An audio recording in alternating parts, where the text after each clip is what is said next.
হত্যা, গুম, নিপীড়ন ও জুলাই হত্যাকাণ্ডের দায়ে সাবেক প্রধানমন্ত্রী শেখ হাসিনা বিচার দাবি করে বিক্ষোভ সমাবেশ করেছে যুবদল।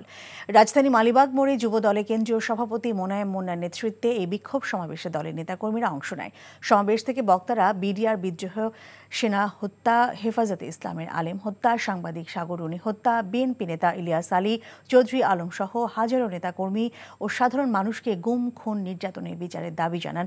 বক্তারা বলেন, ফ্যাসিবাদী কায়দায় বিভিন্ন সময় মিছিলে গুলিবর্ষণ এবং সবশেষ জুলাই গণহত্যার জন্য প্রধানমন্ত্রীই দায়ী। তাই দেশের মানুষ এসব হত্যার বিচার চায়।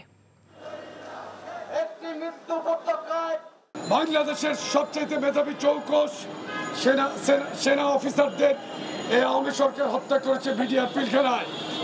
সাংবাদিক সাগর রুনিকে অত্যন্ত নির্মমভাবে হত্যা করেছে। ইলিয়াস আলী সহ অসংখ্য নেতা কর্মীকে গুম, খুন করেছে।